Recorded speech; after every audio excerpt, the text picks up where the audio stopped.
Hello, and you're listening to the first ever Radio Clint City. So, this is a brand new Urban Rifles podcast. I'm Dan, also known as It's1, as some people may know me. And joining me on the first podcast, we've got Chemist. Hello everyone, nice to be here. Also joining me, we've got Kevin. Hello everyone. And last but not least, we've got Miss Abigail Wyatt. Hi. Basically, this podcast is just going to be like a little bit of a weekly roundup of everything which has gone on in Urban Rifles, as well as us just, having a bit of a natter and talking about what's going on. In the first podcast, we are going to be talking about all things Komboka, Volkan, and the very interesting launch which we've had surrounding that. And joining us later on, we're also going to be hearing from Draco, who is the intern at Urban Rifles. But first things first, I think we might as well start speaking about the Komboka, since they're the most newest and biggest thing which has happened in Urban Rifles recently. Well, of course, the latest clan released in May was the Komboka. The Komboka is a clan lore-wise. They come from an island in which a volcano erupted and all the male members died. And to get revenge, they're coming to raid Clint City. Starting with the clan, they have a bonus of +1 pill and life whenever they win the round. And yeah, I think that's a pretty interesting bonus. It's not that flashy compared to previous clan releases. We had Hive with a new ability, with a new bonus, Equalizer, and we had Ghost Town with the Night and Day ability and bonus switch. So it's not as flashy as those two, but it's still a pretty powerful bonus. Yeah, I was going to say, I did really like the fact that instead of getting some new dynamics being brought into the game, it was kind of nice to see almost sort of like a old schoolish bonus being brought into Urban Rifles.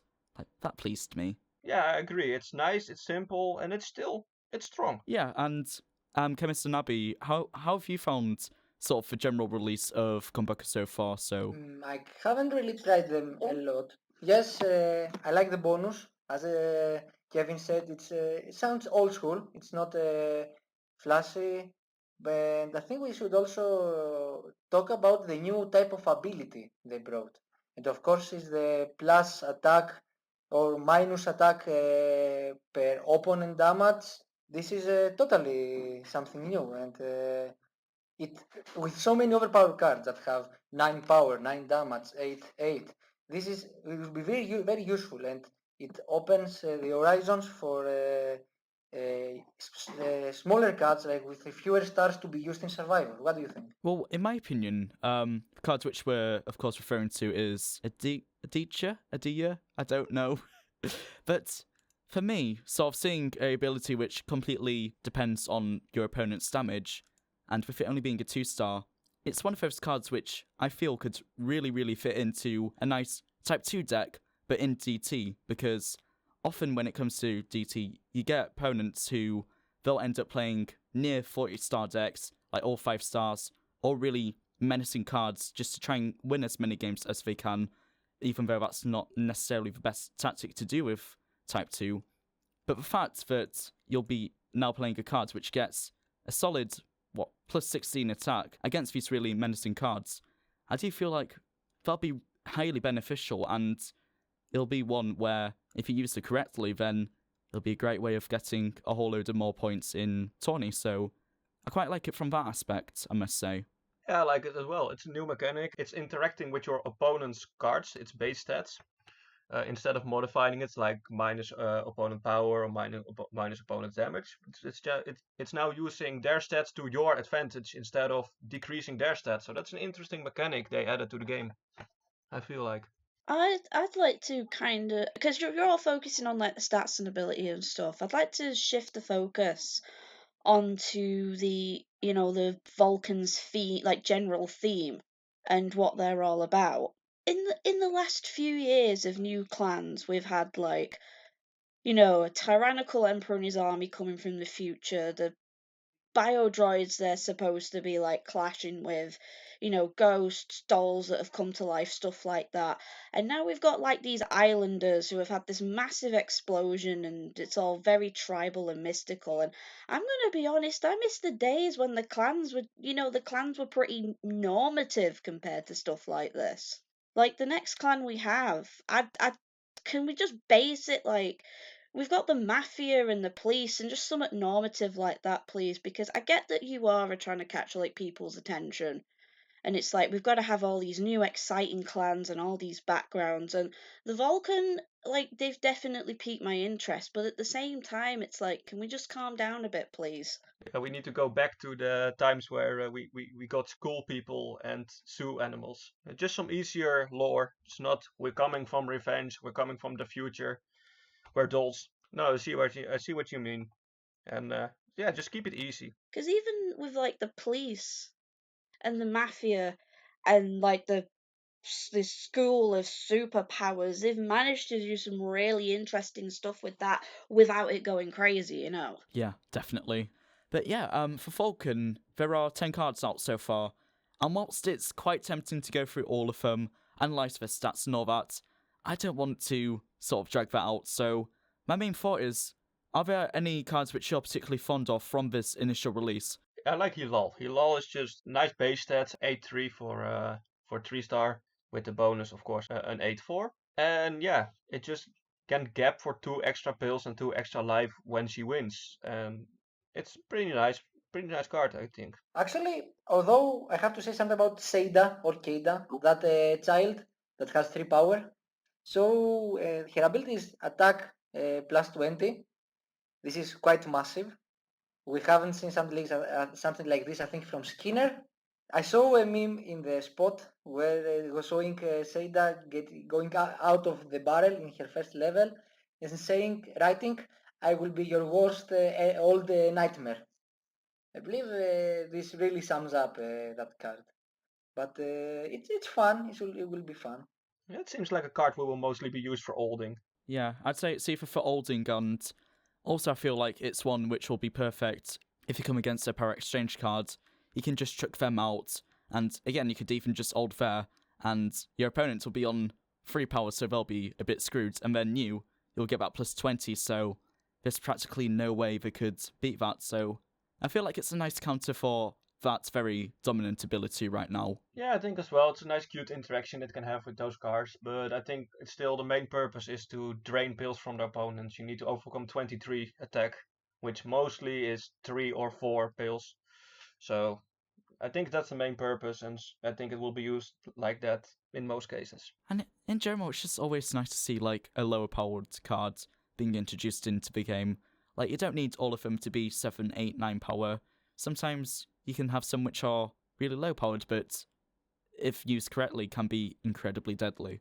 It's nice they're releasing cards like this with attack buffs instead of releasing pieces of shit like Arno with damage reductions, which is annoying because you need to pill and your damage gets reduced. And with this, you pill and you get a reward still in with your damage. And then I think, Abby, I'm sure you've touched upon this in one of your videos, but did you have like a card which particularly stood out to you? Well, when we had the first wave, it was Batul because to me she has that like Amethyst / Jasper from Steven Universe kind of vibe about her. But I'm just looking at like all the Komboka together, and I do have to point out, given this game's history and all the sexualization of the female characters, I'm quite happy that this clan isn't just pretty young thin women. We've got like a couple of thick women and some older women. I am also just going to say though, I am not looking forward to next Miss Clint City. I don't think Seda has any place in there, so. But I'm not going to go any further into that. So. Actually, I think there would be no Miss Clean City. There would be Mr. Clean City. I'm not sure. I saw Saga writing some comments about this in the forum. I mean, it's something which you hope would actually be a thing, because it's been a long time coming, and there's always been the official one by, I believe it's Showy Huntress. But it would be awesome if like that actually became a official thing. Before we move on from Komboka completely, well, not quite. Before we almost move on from them, I think the card which for me really stood out to me was Parfum, because I'm just the type of person who likes a really decent SOA. Yeah, I agree. Parfum does make me think of Elvis, which is staple in Berserk still. You just sacrifice 1 damage. This is an 8-5 when the bonus procs. But you gain a pill, and pills are obviously very, very powerful because you need them to win matches. So it's similar. I like it. It's a nice design. Yeah, overall good card. Very strong. Definitely. And there's only one other Komboka for us to mention, and it's one which we'll also be mentioning slightly later on in the podcast, but I'm talking about none other than Volkan. So this is like the big staple card of the clan which has been announced. From general release and seeing the stats and the whole theme of the cards, what were your guys' initial reaction to Volkan being released? They can't do this. It's so strong. It's 9/7, which is already strong for big cards. It's put him stat-wise on par with Savali. It's a good card, but the combust ability makes it kind of broken, in my opinion, because not only does it drain your life, but also the pills, and that's a big deal. If I remember reading correctly, it doesn't apply on that round, it only applies on the round after, but still, that ability is one which definitely is very, very terrifying, and one which you don't really want to get on the wrong side of. Yeah, it's a card you have to deal with for 4 rounds. I mean, the initial round where it wins, and then just the whole backlash of you lose pills and life. And it's a 9/8 with the bonus, so it's pretty strong. But another thing about Volkan is the fact that her whole announcement was tied in with another card which exists already, and that's Lisbeth CR. And since, Abby, you're sort of like the resident expert when it comes to lore and all that stuff, what did you think about this card being tied into Lisbeth and all that? First thought that came to mind when they announced the whole Volkan is Lisbeth CR was like, well, that's one of my ships messed up. No, I kind of had a thing for Arcab and Lisbeth. So it was like, well, I don't know what's going to happen here, but it's kind of interesting because it's not often. Well, is this the first time that UR has like had a character go off as CR and then come back as a different character? I think it actually is, but I'm not entirely sure, but I believe so. Not as a collector. We had Jeremy Francois and I was gonna say we had El Gringo, well, Jeremy Francois to El Gringo, but that he wasn't collector, so yeah.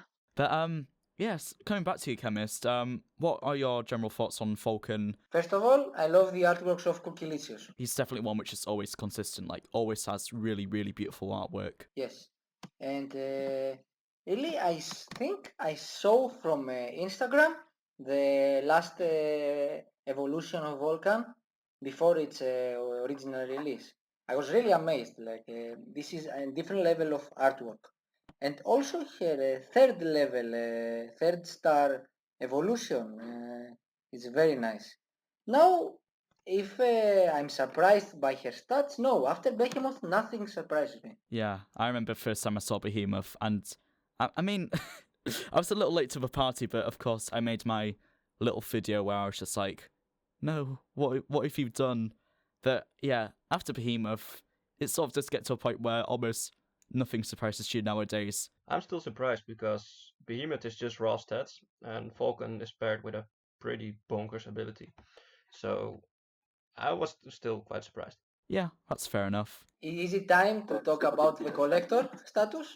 We'll be talking about that a tiny bit later, but before we do, there's just a few things which we want to shout out on the podcast. If you haven't done so already, or if you haven't seen my posts, to announce the launch of the podcast, we actually are doing a little giveaway. At the time which I'm recording this, I haven't thoroughly confirmed all the prices, but definitely so far, the top price is none other than Lisbeth CR, and there'll be a whole load of CRs which you can win.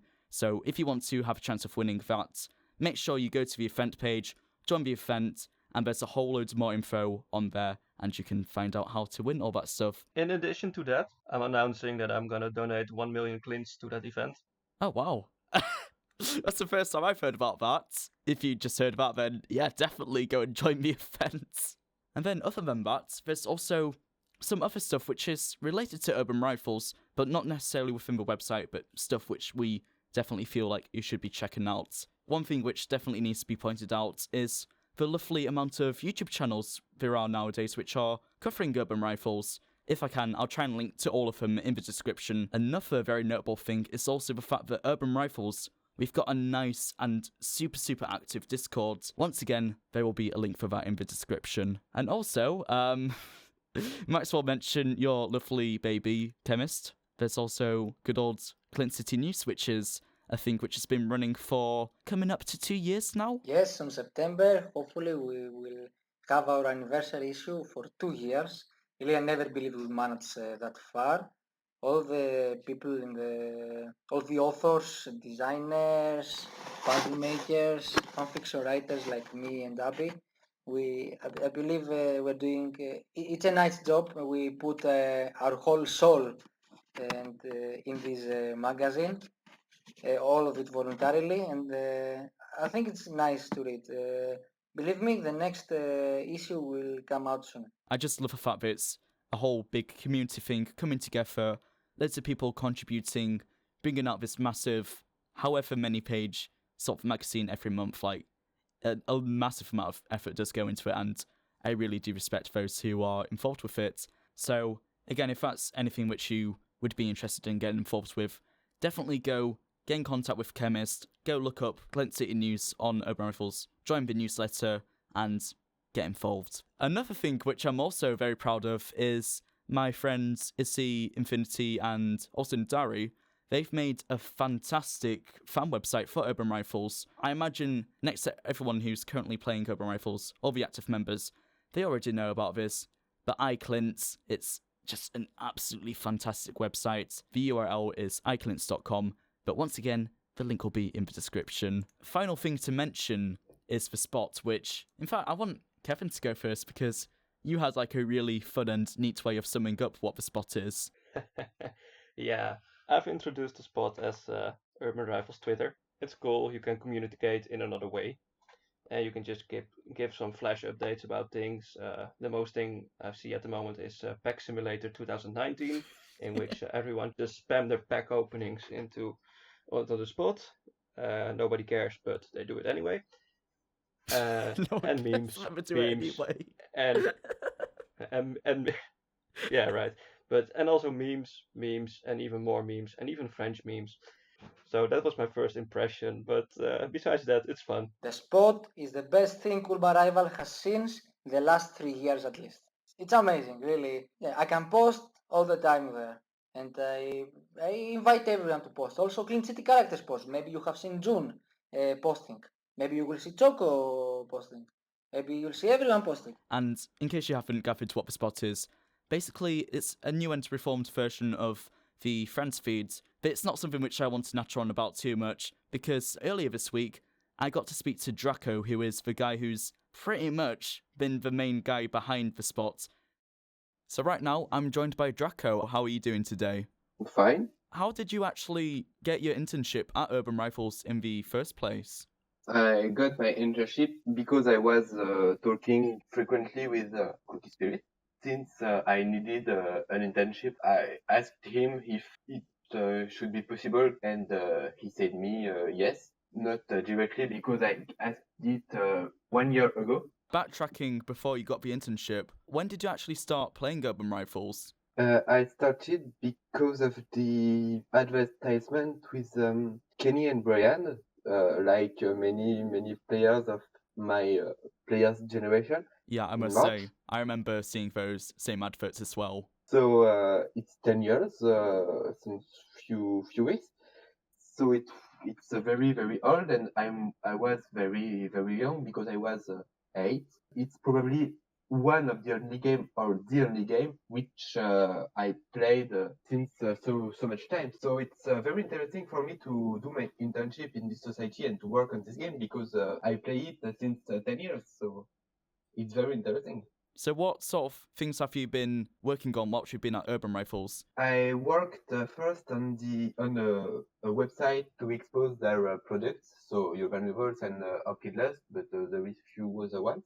And then I started to work on this bot, and I work on this since 5 or 6 weeks now. Oh wow! I started it a month before the beta release, but it's very interesting, and it was the only project I worked on Urban Rifles.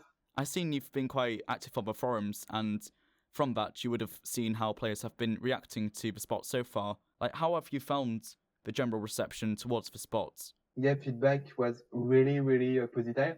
I was personally very surprised of that because the urban community, especially French, is a bit hard. They're quite difficult to please. And we have a lot of players who are never happy. But for this spot, I was surprisingly happy because there was a lot of positive feedback. What sort of future stuff is there which we can expect from you regarding the sport? During my internship, I will continue to work on this spot because there is a lot of improvement. For example, optimization, because this spot is actually extremely slow. So G tomorrow release fixes that normally. There is a lot of things to implement in this spot.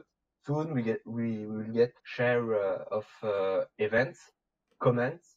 I will to add the feature to list people which shared the post.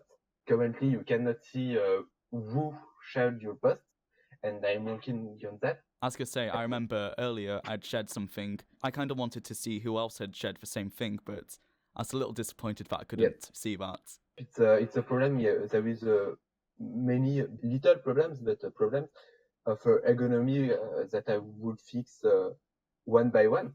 It's planned to make the spot the new homepage of this website. So I don't know when it will be done. Probably soon. It will be a big section of the site and a big community section. There is the next improvement. There will be improvements for new features like the ability to react on the post and so on. And the two rankings will deleted because they create too many problems and they are not really useful. I know one thing which I thought when I was using the spot, I almost thought it would be nice if I could use it on my phone. And do you know if there's any plans to maybe integrate it to a mobile app? The spot will be integrated into app. I need to improve few things to make this possible, but it will be work done by Cookie Spirit, and many of the aspects like sharing and so on will be integrating to app. But I have really no idea of the time in which we could expect this on the apps, because not only mobile but Steam. But it could go quickly, I hope. But we will see because we have a lot of work and features we want to implement, and so we will see. But going back to Urban Rifles, what would you say has been your favourite part at working at Urban Rifles so far? Like, how have you found the experience? Yep, I enjoy working on urban levels because even if the code base is a bit hard to understand and to maintain, it's very interesting. All my coworkers are very nice, and it's very interesting to work on this game. I played since many years. But with you mentioning how all your coworkers are nice, would you say you've got a favourite coworker by chance? No. No. Well, are we all just that nice that you can't pick a favourite? Yep. Yep, it's exactly that. Oh, it's actually really sweet. For someone who might be interested in potentially working at Urban Rifles, what sort of general advice would you give to them? I don't know.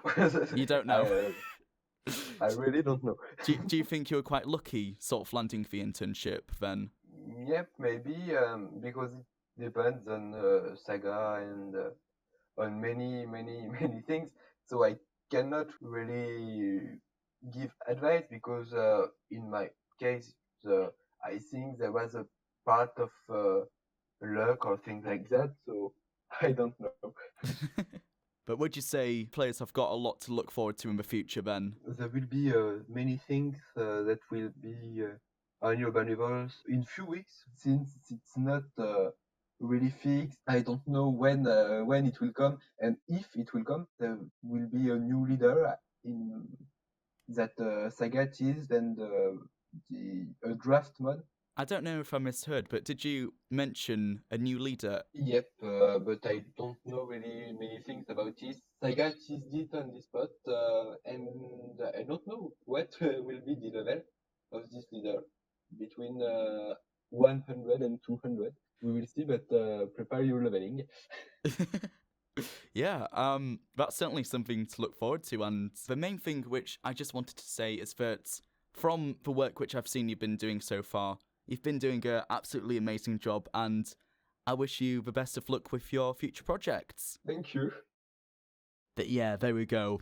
That was Draco just then, who I'd spoken to earlier this week. For this week, in particular the week which we're filming, there weren't any LD missions this week, and instead we got some hardcore fight missions. The 3 missions were Atkinson, Where Are You? What you had to do for that was you had to win 3 tournaments. There was also There Is No Love in Survivor, where you had to reach 15 in Survivor modes. And finally, probably the most controversial one, of course, there was Volkan, My Dear, where you had to win 75 fights in 3 fight modes. How did you guys feel about there being no LD missions this week, and instead these 3 missions which kinda... Yeah, for me personally, I already have all the legendary cards, so I don't really care about the missions, but for people who are saving up for them, who are in need of them, it's annoying. But hey, you have a pretty easy shot at Volkan, so... Do you think it's almost like a too easy shot of getting Volkan? Yeah. Well, my process with the mission was I saw the missions, I checked them out. The first saw Atkinson with win 3 tournaments. I was like, that's ridiculous. That's going to be like only 44 people will be able to do that. So that's ridiculous. Then I saw No Love, like 15 survival modes. It's possible, but it's hard. Only 2 people at the moment in this week have completed that. So it's hard, but it's at least more accessible in tourney mode. And then I saw Volkan and I just rolled laughing off my chair. It was like, holy shit, this is easy. Honestly, we probably should have doubled how many games you had to win. Like, it should have probably been at least like 150. Like, then it'd be a tiny bit more of a task. And since you had, a solid 5 days or so to actually do these missions, it would still be possible, but one where, it'd be a bit more time consuming. And I know that sounds a bit evil, but yeah, I feel like that's something, in my opinion, which they should have done. Yeah, they should be harder to obtain. I was at least expecting a series like they did with legendary characters, or some exclusives like I think it was with Cannibal Joe, when you have 3 or 5 missions and just difficult missions. So the card keeps kind of rare.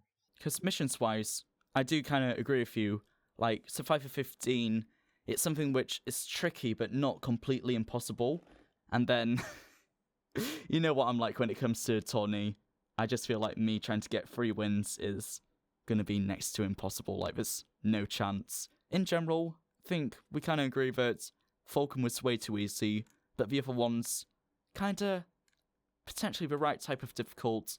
So, we've kind of touched upon it, but Volkan, there's now missions to actually own this card, and that's upset a lot of players because I think, Kevin, you'll probably be the best person to describe the time frame of events which have gone on. Okay, so just imagine you get the pack. Volkan is announced, and exclusive packs. And well, the pack is released. Stuff says to all the players there won't be missions. Only in all the packs except New Bloods after 3 weeks. You're like, I'm gonna invest a shitload into this card because it's a strong card and it's gonna be expensive as hell. After a couple of days, you find out that, oh, there are missions. Fuck. I've put in a lot of credits for no reason because I couldn't get her. I could get her for 75 wins in free fight. You get pissed as hell. I would be pissed. And then even some days later, you find out this bitch is gonna get collector. Excuse me. What the fuck? You have such an emotional roller coaster with this card. I would be livid if I had bought like thousands of credits in order to obtain these cards and they just pulled a trick like this. I gotta say, although I do owe a lot to the staff, they've been super lovely and they're a great bunch. In my opinion, the whole Volkan release has probably been one of, if not the messiest card releases we've ever seen since perhaps Dunya, where that in itself caused a lot of controversy. Dunya was a different reason even because she was actually only meant to be freely obtainable for the French community, and then other people found out because, hey, we can switch language and look at other forums. But they were only meant for the French at first. So that's why the community was outrageous about that. But for this is just you spend a lot of clinch on a card. I would just be like, it's just not done to do it like that, in my opinion. And even though I'm happy, I'm glad there are missions because I didn't obtain her through packs. But it's not the right way to do it, and it's kind yeah, for your loyal purchasers, it's a sad day. How many days had this all gone on for? 19 days. She got announced. Then after 7 days, she arrived, and she was for 3 days in the packs, and then there was like no missions, no missions, no missions. You wake up, hey, you guys, we have a mission. And then I think even 3 or 4 days later, also collector. So it's the fastest collector. It's the fastest card to turn collector since the start. Faster than Manon and Scarlet and faster than Dunia. Wow. But it's one of those things where I'm not necessarily mad that there are missions, because when I've finally done them, like, I'll own the card and I'll be happy. It's more the fact that this whole process was just so rushed. The card only being available for 3 days, sure, that's kind of fair enough. For other cards in the past, that's been the deal, like, it's been a very limited release. But then, also, there was a Colosseum event which went on last weekend where it's like, you can do that to win it, and then it was a mission, so they've gone from having the idea that they're going to have this card which is going to be quite exclusive and difficult to get for one. Then it's like, oh no, you can also get this card now in the Colosseum. And then immediately afterwards, pretty much opening the card up to everyone. It's good that they're not... I don't know, I can see it from both sides. Like, it's good that they're not restricting her and giving everyone a chance.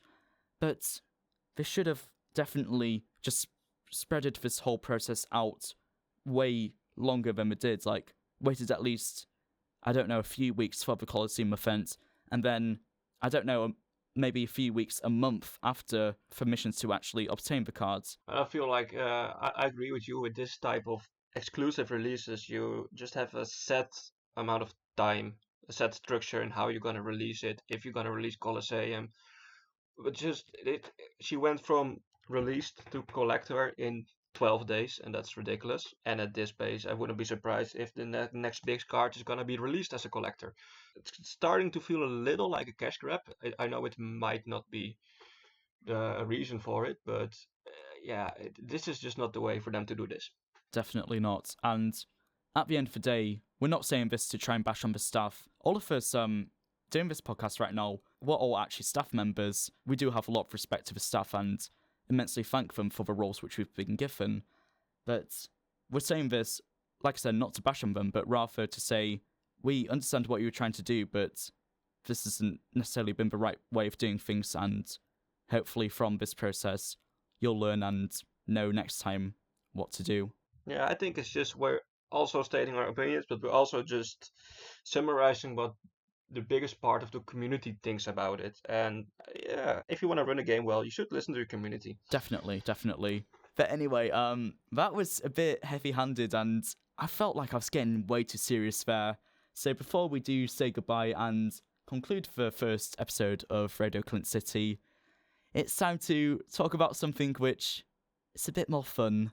It's fun for you, not for me. If it's the subject I think we're now going to. Yeah, we mentioned Discord earlier, but within Discord and also on the spot, Kevin's had a very focal opinion about a certain card which was recently released onto Urban Rifles, and we're talking about none other than Blackie. Hello, I'm Kevin, and I do not approve Blackie. Before we do go into it, like, Chemist Abby, what are your general opinions, and then we'll of course start bombarding Kevin and finding out why he's so against this card. I'm going to say this now. I've never claimed to like Blackie because of his stats, but the fact that you would have anything to say against a Jack Black XP, I'm kind of disappointed in you. Oh, it's not about the art. Don't worry. Yeah, and Chemist, your opinions on Blackie, if you've got a opinion nearly as strong as Kevin's. Really, I have no idea why all this fuss. Yeah, Kevin, why all this fuss? Okay, let me take you back to the morning when Blackie was released. I was sitting there, happy. We got an announcement, we got a new skills card. And it was like headline pretty big. So it was kind of implied that it would be the skills big card. So I was happy. I was, yay, we're getting a new big card. Finally, I waited so long. Skills is always getting shafted on their nice things. So I'm like, we finally get something. And time went on and on and on, and it was 10, and it went 11, and boom, Blackie. And it was such a disappointment. It was a 3-star card. For people who don't know Blackie, it's a 3-star card, 3-star cards, 3 attack, 5 damage with the ability of confidence power exchange. Now let me start. Confidence is the worst condition in the game, period. It's the most predictable condition ever. You got revenge as well, but with revenge, you can just like, okay, I don't have to play it now, I can just lose another round easy. With confidence, you win a round, and people are gonna be like, Resident Sleeper, here comes Blackie, I click my damage reducer, and nice card you have, bro. So my main beef with Blackie is that I absolutely despise the confidence condition. If it wasn't for confidence, I think it's a decent spot. The 3-star spot for skills is highly competitive, and most of the 3-star cards for skills are defeat. Yeah, a little more on the defensive side. You have Plunk with the defeat losing pills. You got Anrangsta with the damage reduction. You got Henry with the support damage reduction, and then you suddenly have a 3-star card with a whole other team. You have to win suddenly. And that makes it a little more iffy, in my opinion. And I'm just extremely disappointed Skills doesn't have a skills big. Chaos Dragon, if you're listening, I want my skills big. Go fucking get it. He knows about this. He knows I'm mad. He's teasing. Yeah, I know. I've seen you messaging him on the spot or whatever, telling him, Chaos, we need for Big 5. But I've got 2 things to say. Like, we've already got some really amazing skill cards. Like, we've got Waltergrin and Shredder, which by themselves, like, they're really strong and fantastic cards. Like, would you not consider them being sort of that Big 5 worthy? Like, Waltergrin, he's got that 9 power, he's got damage exchange, and he's got the base damage of 1, so it's like the most deadly damage exchange theoretically can be. And then Shredder, he's a 4-star, so it's not quite, Big 5 and all that. But he's 9-1, -5 life, so that's like virtual 9-6, and that for a 4-star is pretty damn amazing stats-wise. So, are these cards just not good enough for you or something? Well, that's not even the point. I never, complained. Shredder is an amazing card. It's resilient to damage reduction, which is a amazing feature. So you're always gonna get your 9-6 in. You're gonna always get your 6 damage in, and you have 9 attack stats. So that's great. Waldergrin is kinda iffy. It's gonna be more used as a 4-star card with the 7-1 because you don't want to lose with your 5-star card most of the times. That's why it's a strong card. I like the reference to Grindelwald from the Harry Potter universe. But you generally just don't want to lose with your 5-star. And that's what Grindelwald actually just do. It's strong. It's definitely strong. But it's not big power. And Shredder is definitely one of the strongest 4-star cards in the game. And Skills is not stacked in the 4-star slot, but they have 3 cards, but all 3 are just amazing. You got Shredder, you got Singshu, and you got Galactea, which are just amazingly strong. And they combine actually pretty decent with Blackie. But it's just the rest of the deck, which doesn't I don't like the match with the defensive cards, which Skills have more of, and then you have a confidence card in your deck. Yeah, I understand that. And then my only other sort of argument for Blackie is that, for me, it almost seems like a updated and refined version of Clay. So, for those who don't know, Clay is a card which is 5-6, and his ability is confidence plus 3 power. And sure, stats aren't quite the same because Blackie only has 5 damage base stats, and then power-wise, he can be theoretically whatever with the power exchange. But seeing that and comparing him to Clay, I do kind of feel like he's sort of like a nice and updated version of that card, and Clay was one which I was quite fond of playing back a while ago, so when I saw that there was a new card on that sort of level, I was quite happy actually, I must say. Back in 2009, 2010, you have the infamous combo of Zeke and Clay. But I definitely agree that Blackie is an upgraded version of Clay. But yeah, confidence. Just don't put confidence on cards. Rather make it a 4/4 or a 5/4 and just give it normal power exchange like Calamity of Ghost Town, the 4/5 power exchange. There's something similar like that, but I think, in my opinion, confidence really just destroys this card. Yeah. I've heard your side, and I've also made the counter arguments. But there's 2 other people in there's 2 other people here right now, and I feel like it would be quite funny to turn this into sort of like a court situation where we have Chemist and Abby as our sort of juries, and they've heard both sides of the arguments, and I want to know sort of what they feel about sort of your opinion, my opinions, and see who they side with and what they think in general. I was gonna say it. You know me when it comes to like stats and that. You do not want to go into the whole nitty gritty. I just see a card, I play a card. It's either it plays good or bad for me. And I'm gonna be honest, just hearing all that stuff about this counters this and confidence, it's just like static to me. I've tried to play that. Not for me, thank you. I really like skills. It's one of my favorite clans, and I used it a lot in different combinations. Of course, I'm never gonna use Blackie in my deck. I would agree with this with Kevin. Definitely, skills have worse cards. And if you would ask me for an overpower card, I mean, skills I think started all this overpower thing because they had this bonus that in order to be useful, they have to have a very good ability.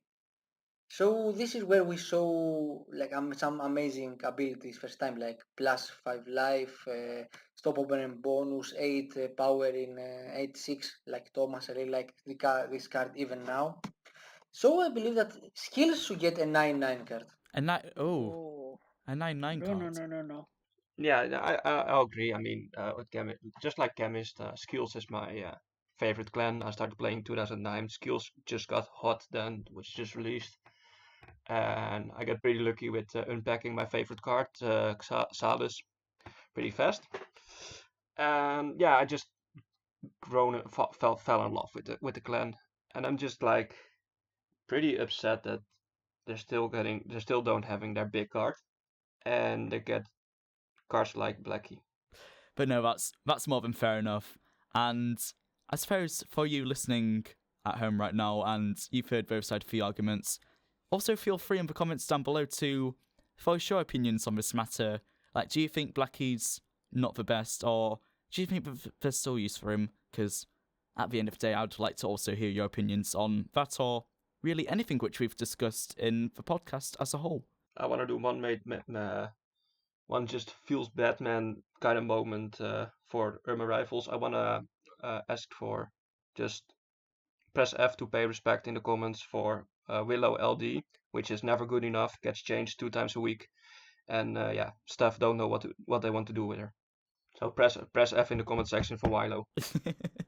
With all that being said and done, I think that's time for us to wrap up and say goodbye for the first episode of Radio Clint City. In case you've forgotten who I've been joined with this week, we have had Chemist. It was great to be part of this podcast. Thank you very much for the invitation. And I'm available for any player if he wants to ask something, especially about lore and the magazine and fan fictions.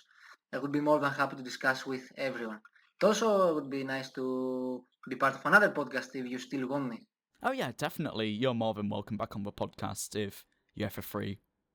And then you just heard about him ranting about Blackie for the past 5-10 minutes or so. But of course, also joining us, we had Kevin. Bye, guys. I hope you had a fun time listening to us, and thank you for having me, Dan. Last but not least, of course, Miss Abigail Wyatt joining us as well. Thank you for having me. I will love to take part in any future podcasts. And just as a little exclusive, not the issue that's going to be coming out soon, but I've decided that in the 2nd anniversary, I'm going to basically write a fan fiction about Blackie. So with that to look forward to. This is why I've never read Clint City News. But yeah, that's it for the first episode of Radio Clint City. If you have any comments or thoughts on stuff we've discussed today, make sure you leave them in the comments. Let me know. I'll be reading what you guys have been said, and who knows, in the next episode, we might respond to some of the general opinions and comments. Also, if you want to get involved and also be on the podcast, then you're more than welcome to. Just either message me on Urban Rifles, my username is itswanld, or, I don't know, comment in the description. Just reach out to me in any way that you can, and we'll definitely happily have you on the podcast. And finally, I know I mentioned it earlier, but make sure you definitely join the newsletter, the giveaway, and all that involving Radio Clint City, because the prizes which we've going to be giving away, Lisbeth, Kevin's 1 million Clints, and the rest, that's stuff which you most definitely do not want to miss out on. So make sure you do join that. Most things which we've discussed in the podcast will be linked to in the description down below. So if there's anything which you want to check out, whether it be YouTube channels of Urban Rifles, the event page, the Discord, iClintz, this van the other, it'll all be down in the description. So definitely check that out. And finally, last thing I have to say is thanks for listening to the first ever episode, and goodbye. Bye. Bye. Bye, guys.